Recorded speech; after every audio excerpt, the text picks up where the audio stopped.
Hello, everybody, and welcome to video number 11 in the Ben and Boz Microsoft Excel video tutorial series. I'm Boz. I'm Ben. What's going on today, man? It is a beautiful day up here today. It really is, and we're just cranking through some Excel features, some fun ones that we like to use. What do we got today, man? Getting into some of the more advanced one with our SUMIF feature here. We're also going to learn, this is probably the highlight of the lesson for me, how to quickly repeat actions. I use that one all the time. It's a really good one for sure.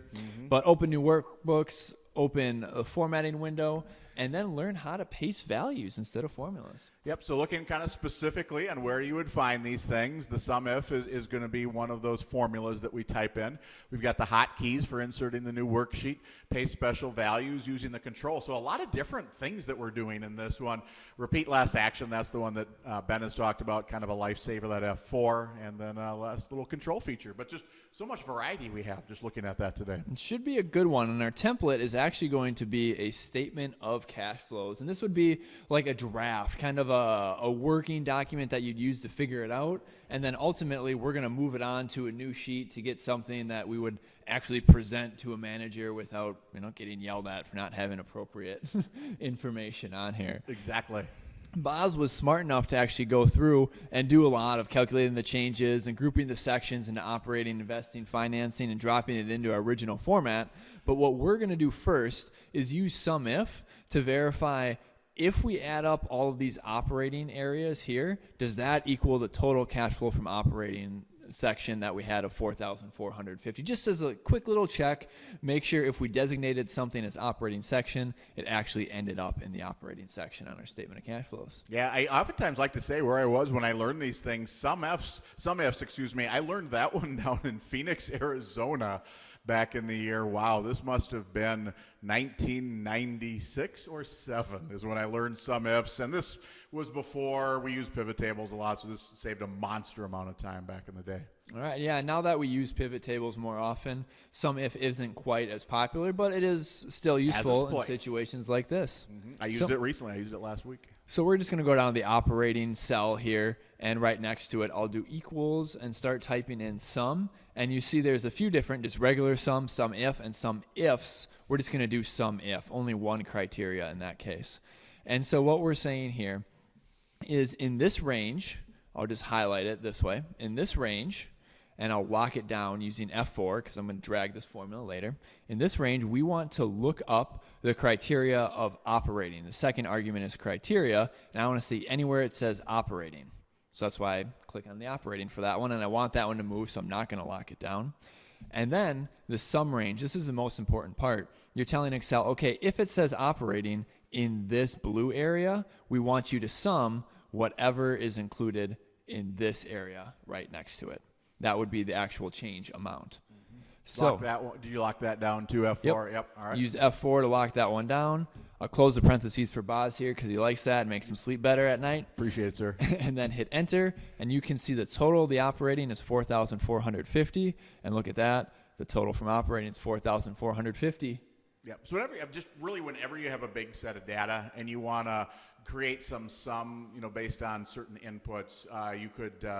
This is where you could use this one. So it's cool. And now that you've got it, put together once, now I think you're just going to paste it down, right? Exactly. So it's just easy. The formula you lock down. Get this, Boz. I'm not going to do a Control C and then a Control V. I'm just going to highlight on the way down here, do Control D.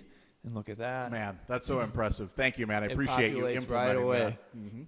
All right. So, and just in this investing one, if I hit the F2 button to go back to edit cells, this is kind of a little throwback video here. Yeah. You can see, all right, everything moved the way I wanted it to. My section is still the same. That didn't change.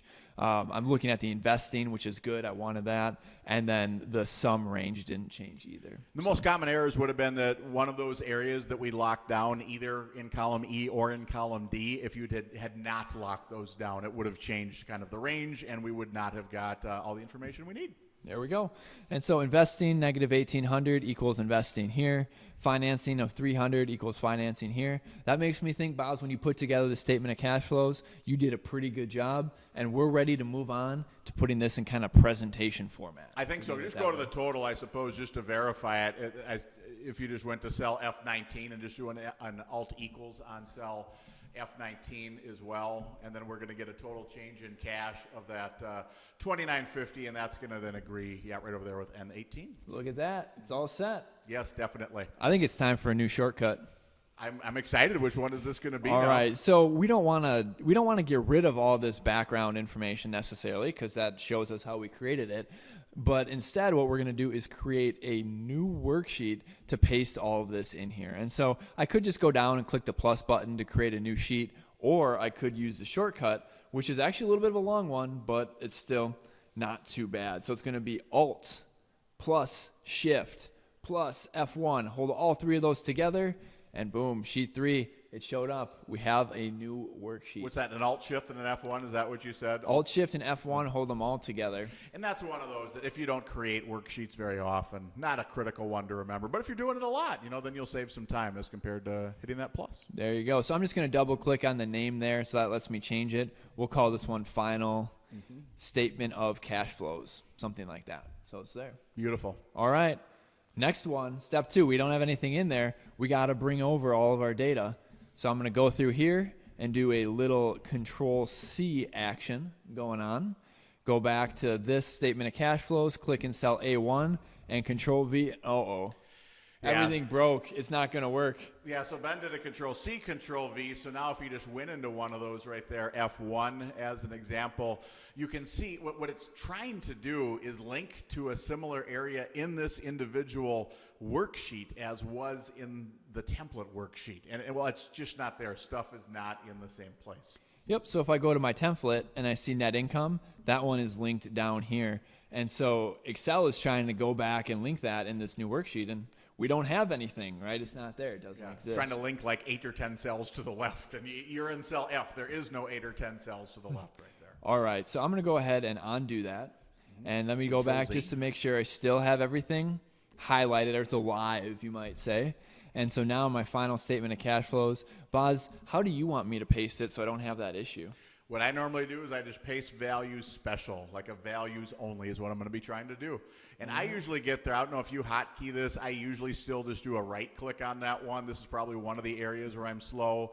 And then where we see the little 1, 2, 3 right there, I just click that. That's how I usually get there. Do you hotkey this one? I do hotkey, but I take a shortcut to hotkey that I'll get to. That was my big surprise for you in this one. Okay. So if we paste values this way, there you go. Now you actually have the dollar amounts there, and that's what we're looking for. So now we're going to talk you through a couple of ways of how you can do paste values. So right-click, highlight the paste, and then choose values. That works. The other way to do that, when you want to do your paste special, because there's a bunch of different ways you can do it, you do Control, Alt, and V. And that opens up that paste special window. And then you can see if I wanted to paste the formulas, that would be F. Well, we know that's not going to work because that's kind of the default. Values is what we want, so hit the V button, and it goes to values. If you wanted formats, it would be a T, right? It just works on that way. Whatever letters highlighted or underlined is the one that you would use for the shortcut. So if you hit OK there, it still works. Yeah, that's value. Sometimes you would have wanted to do something else. This time we just want the values so that we can play around with stuff without messing up formulas. And so what I do for this one, because I do actually use paste values fairly often, if I'm creating a template and I don't necessarily want everyone to see how I got the numbers, I'll just paste the values in there. So what I will do is go Alt for hotkeys. Is this a surprise for me? Yes, it is here. And actually, before I hit Alt, do you see your little 1, 2, 3 clipboard anywhere on the screen, Boz? I don't. Where is it? It's right up here. So I actually set hotkeys myself in Excel, and this is one that I use pretty often. The other one's save, email something, paste formatting, which is another one that I do, and paste values along with comma formatting. Yep. So when I want to do that, instead of remembering the longer shortcut of Control, Alt, V, and then hitting V again, I just do Alt and then 5. Wow. 5 is where that little notepad was, and then it all populates for me right away. And is that a personal thing that you chose, Alt 5 on that one? So Correct. So anytime you want to personalize your own hotkeys, you can take this little customized quick access toolbar, and you can have a bunch that they think, or you can go into more commands, and there's a ton here that are popular, and there's even more if you go into all commands. You can see it takes a long time to even scroll through all of them. So basically anything possibly that you might want to do, you just do that and you give it its little own hotkey name there. You did Alt 5 for that one? There you go. All right, cool. Perfect. So Thanks for the surprise. Now we have covered our paste special and especially pasting values. Next thing we want to do here, let's add some borders to this one. Got to clean it up. And some of you might notice, you can see on my screen here, I don't have the typical like home ribbon up there. And so if that ever happens to you and you want your home ribbon back, you just click on home and then you click on this little pin in the bottom right, pin the ribbon. And so then it pops up and now it's back there and I can see it and I can use it just like I wanted to. All right. But to do the borders without using any sort of hotkeys or anything, cash flows from operating activities. I'm going to want one right under the -50. So I'll click here. It's already on the bottom border, but if it wasn't, you click the drop down. It says bottom border, and I hit it. Boom, got the first one. And we showed them borders before, so maybe they remember it was a long time ago. But so now let me just jump in. So right after purchase of equipment, you're just going to do the same thing, right? Minus 1900, go up and click on a border. I am not going to do No? the same thing. I thought we wanted a border. No, I am not. I appreciate that, though. Instead, we're going to bring in our new shortcut, which Boz saved for me, which is repeat action, or F4. You're lucky I saved it for you because I love this one. I would have loved to do this. It's really, I don't know, it saves a ton of time. Yeah. And so the last thing I did in Excel, it doesn't count like moving cells or anything, but the last action I had was putting a border on here. So if I want to repeat putting a border on there, I just hit F4, and now you can see magically there's a border there. If I want to do the same thing with financing, F4, boom. Magically there's a border, and maybe one more with ending cash, right? F4, and magically there is a border there. And I do these quite a bit, right? It's you get to the end of a spreadsheet, you're trying to clean everything up with formatting, and you're doing some individual formats like this, and it just saves a lot of little point and click time, that frustrating time. I love this one. Perfect. Well, why don't you take us through the formatting cells? And so right now, I want to put all of this into comma format. Yep. And we talked about earlier, one way we could do that is just click on the little comma style button right there, and that would work. Get rid of some decimals, and it would work out that way. But now that we're a little bit more advanced into lesson 11 here, we're going to learn the shortcut Control-1. So do you use this one very often? You know, I don't. I probably should use it more than I do, right? But the nice part about this is you've got column F highlighted, and what you did with commas and decreasing decimal, that was cool, right? I mean, that was pretty quick. But if you hit Control-1 right now, it just is going to provide you with a lot of options really quickly. So certainly if you just want to do the commas, you could go to the number, right? Your second link up there, you could go to the number, and I think it says decimal places, and select an option right there that has commas. Does one of those have, oh yeah, use the separator, click that box. Now, and if you don't want decimals, go ahead and decrease the decimal place to 0. Go ahead and click OK. What if I want 7 decimals? You could, if you want to, go ahead and do it. I'm going to stick with 0 there. So go ahead and click OK. Yep. And then some of you might say, well, that didn't necessarily save you a lot of time, but do it again. Just do Control-1. All right. Now, if you very quickly just wanted to put in currency, so underneath number to the left, go click on currency.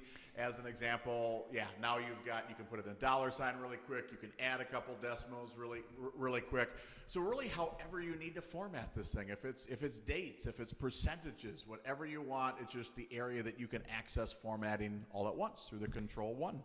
There we go. I finally got those decimals that I wanted. I'm happy for you. And Good so work. what I was doing last time with Control-1, if you hit the Tab key, now I'm able to move with the arrows to go back to number. Nice. And then it moves on to my next argument, which is decimal places. So hit the Tab key again, and I'll go with the arrow down to get down to 0.